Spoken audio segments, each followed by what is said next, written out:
Ow!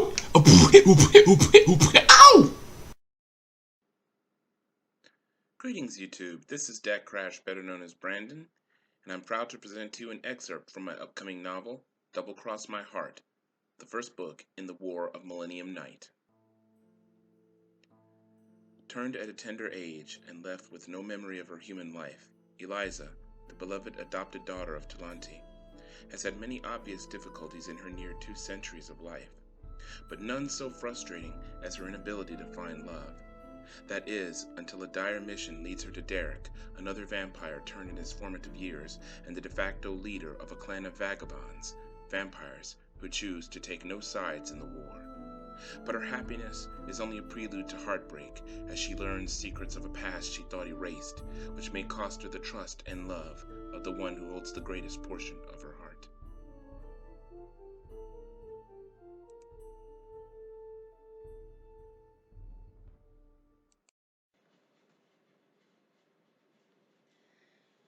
I waited patiently, watching the human, feeling the distant agony of my hunger growing with its closeness. I restrained myself as I anticipated the right moment to strike. If he spotted me before the deed, I would frighten him. This I could deal with when I would erase his memory, but perhaps not well enough. Fear was a particularly tenacious emotion, the memory of which being especially difficult to remove. If I left a deep enough memory of that fear, it might evade erasure and keep him coming back despite having remembered nothing else. The worst scenario, however, the one I wanted most to avoid, was the possibility that I might be too slow in my subduing him. If that happened, he might have the chance to use his walkie-talkie and alert his colleagues before I could take him. I needed to bring him down swiftly and suddenly in order to avoid that. My mouth watered at his pervasive scent, and the cornucopia of toxins in my saliva was primed and ready to take him over. I remained still and silent for several moments more, waiting until the exact moment when he would be least wary. He was alone, and the night, at least to his less sensitive ears, was dead silent. And by measures, his certainty decreased. At last it came. Discouraged at last, the ranger turned away and headed back for his jeep, which lay a few hundred feet down the road. His thoughts broadcasted his belief that he had come out here for nothing, that he'd only been hearing things, and that this was my cue. Making barely a death watch's click, I rounded the tree and leaped from its boughs onto the back of my prey. He gasped only once before I bit him. He had intended to scream, but my toxins drowned his initial feelings in bliss that was as profound as it was unexpected. Humans always expect the first puncture to hurt, but it rarely does. Our toxins erase the pain before the brain has a chance to register it. Then comes the euphoria which takes us both. I felt him try to grab me, to try and struggle in order to throw me off. Not that he would have succeeded, but my toxins quickly sapped him of the will to fight. More out of reflex than fright, his fist pounded uselessly upon my back only once. I felt him grasp the back of my blouse and felt his grip loosen and his arm slumping back down to his side. I held on steadfastly as he staggered to his knees. Euphoria flooded through him, and I relished that moment as the full effect of his blood suffused me. I swallowed several delightful gouts, feeling my muscles tighten in reflexive bliss. My eyes rolled back as I licked over the wounds from my fangs, the chemicals in my tongue speeding the healing process of his flesh, so the punctures partially sealed. This staunched the blood to a languorous flow, allowing me to take my time with him. I overlapped my mind to his own, shielding him from any effects of fear, and whispering sweet words as my drink sank him deeper into a mellow, sweet oblivion. Everything will be all right, my dear. There's nothing to fear. You will not die from my kiss. Be happy and don't fight. You'll wake up in your jeep, having dreamed a sweet dream. There now, just fall asleep. Asleep. Asleep. I may not have liked the method it took to feed from him, but I had to admit his blood was exquisite. I must have sighed aloud several times as I continued to drink, wistfully regretting having to make him forget. National parks were sometimes haunts for Lothar's disciples, as there were too few of my clan to patrol them all, report the vermin and clean them out. I considered informing father of this human at a later time, to have him visited for recruitment into our clan for just that purpose, though my intent admittedly would not be entirely altruistic. I would have loved to have tasted his blood again, but for now that plan would have to be shelved for the sake of my mission. He would remember this as only a sweet dream before it faded from his mind. I drank my fill, which for my size was somewhat less than a pint, then sealed the wounds completely. Still, I admit that I had overindulged just a bit. An advantage to my size is that under normal circumstances I am too small to ever be in danger of taking a grown human's life. However, I knew that my drink would give him quite a row with illness as his body purged my toxins throughout the next day or so. This was the downside to taking a human who was not already a host. To that nameless ranger, it would be a mysterious, short-lived bout with nausea and tremors, after a very pleasant dream that evaded any attempt to recall. Otherwise, he would be fine. I hefted him onto my shoulders and returned him to his jeep, where I sat him in the driver's seat to wake up none the wiser. I then used my jewel to erase the path we made in the gravel road, kissed his cheek, before retreating back into the woods and towards the camp, leaving as soundlessly as I came. Derek had been looking for me. I knew it by the urgency and intent in his thoughts. He seemed almost worried, in fact. This was somewhat puzzling, seeing as how we had known each other for barely 3 hours. I was confident that I had at least begun to earn his respect, but thus far he had been otherwise neutral or cordial at best towards me, and distrustful at worst. Had something happened at the camp? I quickened my pace, returning to the spot where I had set up the traps, following the timbre of his mind to meet up with him. I arrived at the same time I saw him appear, walking casually as if he hadn't been urgently seeking me out but moments ago. Even his thoughts, at first focused keenly on me, were now like the flat surface of a lake. It was a fair enough ruse, I'd decided, since I myself was now feigning quiet and calm, as if I hadn't been hurrying back to meet up with him with just as much alacrity as he'd sought me. Hey, China doll. He said. You finished setting up the traps? I nodded, and made a sweeping gesture about the forest. They've been posted all around the camp, creating a 100-foot perimeter. You needn't worry about your people tripping them, by the way. They've been encoded to scent markers unique to those who have been part of Lothos's clan for a while. So unless you have any new arrivals from the other side, everyone should be able to take a short-distance stroll in the woods safely. And how will we know they work? Derek asked. Oh, believe me, you'll know. I made a vague gesture towards the perimeter just beyond the ridge. The 6-spray traps might not create much of a giveaway if the target has a strong enough constitution, but I've been hit by the stuff before. It was only a mild dose, but I could barely keep myself from crying. Derek grimaced. His revulsion, I realized, came from personal experience, but his thoughts were not specific enough for me to determine when or where. Yeah, 6 sprays some nasty stuff, all right. Only mixing garlic with a few inert compounds can be so nasty. The UV emitters will get a good scream out of them, though, I said, betraying a sinister grin. I'm hoping for that. Derek smiled back with the same wickedness as me. Payback for all the trouble they've caused us. I knew he was aware that this would only be a temporary fix. Booby traps would be nothing to a thaumaturgist. This would perhaps dispatch the next few waves of attackers because of their ignorance, possibly even get an unwitting thaumaturgist. Perhaps 2 if we were lucky. However, all it would take would be someone surviving the perimeter and reporting what he or she found. Once Lothos got wise to the traps, Derek's troubles would begin anew, perhaps worse than before, because Lothos's people would be out for payback. He had no idea how much I had hoped he would consider my offer. So, how did deliberations go? I asked, switching unceremoniously to that subject I'd hoped some kind of agreement had at least been made with Wadir. Dia's open to it, but he doesn't like how you barged in and demanded all these changes. Derek replied with a notably sour look. I don't blame him. You were only getting by, I reminded him. Derek hissed out a frustrated breath. I know. We're not idiots, but some of this bunch can be stubborn as hell. We've been just fine on our own for centuries, you know? But I know what you're thinking. Some might say that we've just been lucky until now. I believe you have been, I said. I'm inclined to agree after our last few adventures with the shapeshifters. Derek said. But your offer is something that I can't just turn one member of my clan onto. I'll have to consult everyone. They all have to be part of this. I let a long pause hang in the air. I was about to make another suggestion that he wouldn't like, yet would make all the sense in the world, and I believe he knew it, so I said it before he could ask. Why tell them right now? Excuse me? You're the leader, are you not? I said. So why are you obligated to clear your decisions with them? This is your entire clan's survival we're talking about, after all. Shouldn't that take precedence? Whoa, wait a minute. I think you overestimate what it means to be a leader here. Derek was gesticulating wildly as if I'd said something so absurd as to be obscene. I don't profess to know how you operate, Derek. From what I've seen, your clan does defer to you, I said, making another observation that I hoped you wouldn't find quite so difficult to take. It seems you tell them where to go and what to do. Is that true? Yes, but they're not obligated to do what I say. Derek said. Are you their leader or not? I asked again. My question triggered a burst of anger, quickly suppressed in frustration.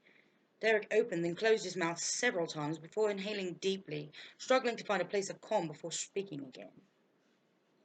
We don't like to say that we have a leader, He explained, making air quotes.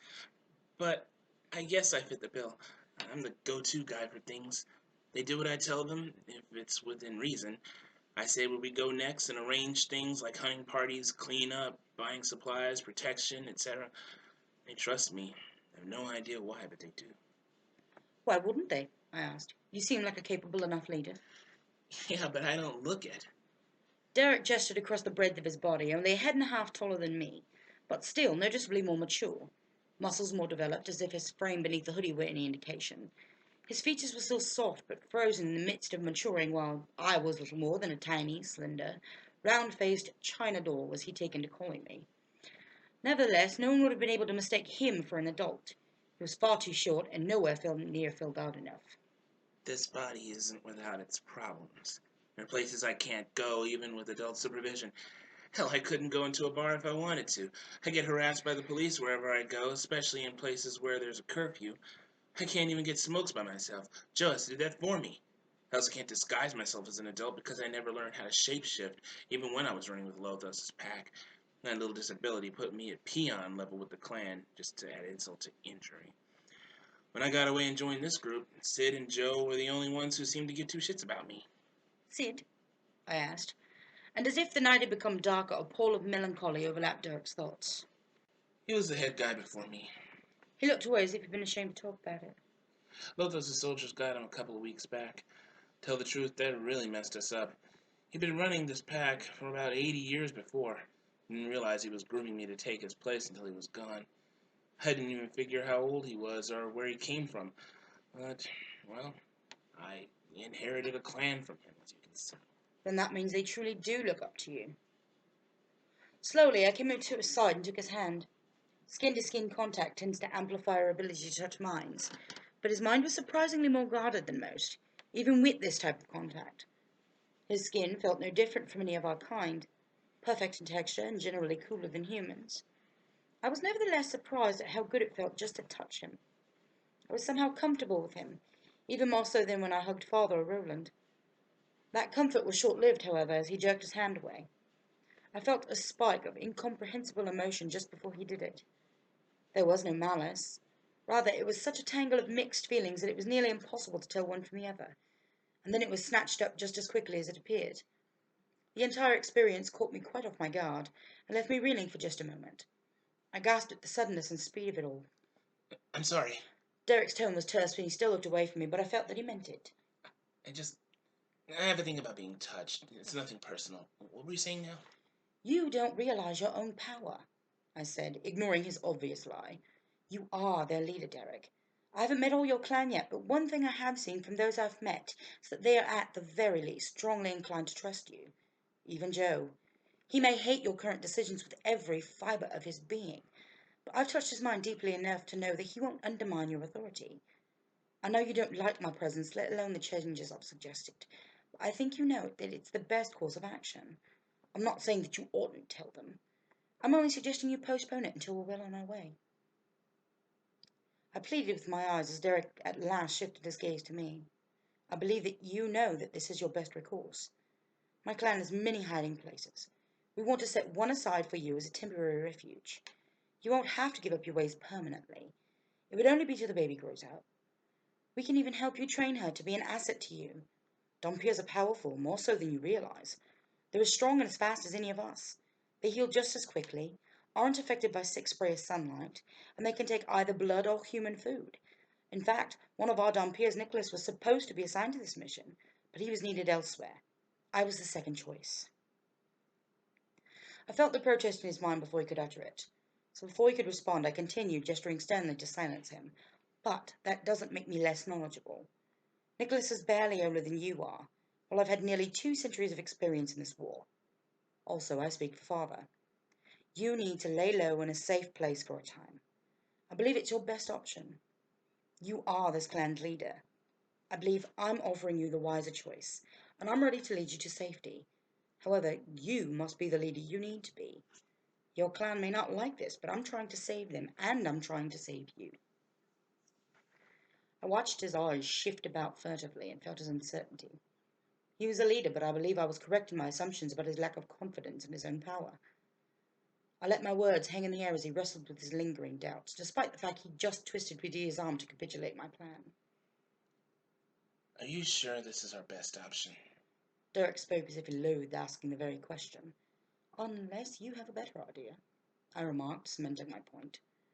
He scowled, again careful not to direct his emotions at me, but still not liking this predicament at all. On an academic level, I could understand it. I'd always been taught that vagabonds felt the call of the road. They were something like gypsies in that regard. So this was, at its most basic level, a matter of pride. I was asking Derek to give up tradition for much longer than he or any of his clan would be comfortable with. No, I don't have a better idea. Derek said after a pause so long I wondered if he would ever respond. God knows I'd like to have one, though. I know the others won't like it. Some might even want to leave once they do realize it. Then you should let them, I said, bearing the sting that my words produced in him across the gulf of our minds. But I'm almost certain Lothos is keeping tabs on your clan somehow. I think there might be a mole, Derek admitted. I stood a bit straighter at this. It was certainly something he'd never yet confided in me, but truth be told, it was not all unexpected. Any idea who it is? I asked. Derek shook his head. Not a clue. Then that is a bridge we'll cross if and when we get to it, I remarked. Besides, if you do have a mole, then it's all the more reason for your clan not to know what we're doing. We'll go by what you suggested. Derek said after a very loud sigh. For now. But so you know, if I or any member of my clan comes up with a better idea, we're going with that instead. No arguments. You're the leader, I said with an acquiescent nod. You're making me feel less and less like one, Derek remarked sourly. I'm sorry. He was silent for several moments more before he allowed a decidedly unhappy smile to appear at the edge of his mouth. I want to like you, He said. Your suggestions are making it hard to do. Oh, I'm not so bad once you get to know me. I slipped a bit back into my normal puckishness. I was known for being much more light-hearted around my clan, and it felt good to be more myself after such a long night of playing the diplomat out of necessity. Suddenly Derek paused, sniffed the air, and then his narrow-eyed gaze fell directly upon me. You smell like a human, He said. I'm so distracted I didn't notice it until now. I caught the scent of one nearby, I admitted, my lighter mood being weighted somewhat with chagrin. It was a park ranger. You fed from him? Derek said. He was nearby and I was hungry, I explained. I thought your clan didn't like hunting humans. Normally we don't. A few of us still do it for fun, but the rest of us only do it during emergencies. I had blood packs in my RV. Derek raised an eyebrow, and I felt as if I was truly my body's age again, with no experience of feeding or discernment of taste, and father had caught me raiding the layer's stock of blood packs. Well, with all due respect, you should know that blood from packs barely has any taste at all. Derek said nothing, and I felt my cheeks grow very red as my self-consciousness spiked. Ever more desperately, I felt the need to explain myself, and when I did, my voice was an octave or two higher than normal, a fact that I'm certain Derek found quite amusing. The bastard. Your clan hunts humans all the time, and suddenly you're judging me? Slowly, Derek smiled, this time with true mirth, and he let loose a guffaw. I know, Tranadol, I know. I could tease you for it. God knows I want to, but I won't. It's just funny to see the look on your face. I pursed my lips in a pout, which was the only expression I could manage. I wanted to punch him square in his man parts, but I thought better of it. Besides, that injury wasn't as effective with males of our kind. They recovered from it far more quickly than humans did. Why do I get the feeling you're going to delight in pissing me off whenever you get the chance? I said, attempting to distance myself from my anger. I inhaled deeply and I felt it ebbing away, but his next words helped to alleviate it fully. And just think, we've barely known each other for one night, Derek said, still unrepentant in his amusement. Perhaps it was because I felt so comfortable in his presence that despite his hubris, I could not help but laugh myself.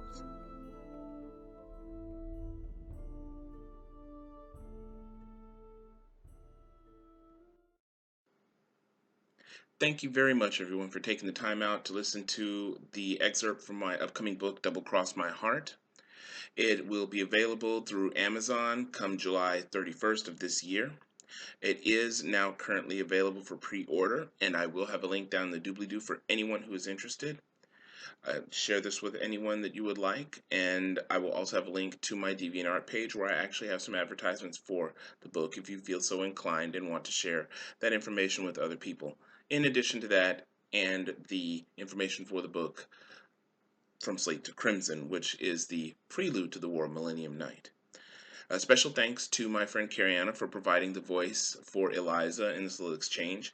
I believe we worked very hard on this, so she really deserves a great deal of applause for that. So, once again, if you're interested in taking a look at any of my books, all you need to do is to go to the webpage that we'll have down in the doobly-doo, which will link to my Amazon page where you can find all my books. Thank you once again for listening, everyone. And as always, this is DecKrash, better known as Brandon. And as always, stay lucky and stay blessed. Take care.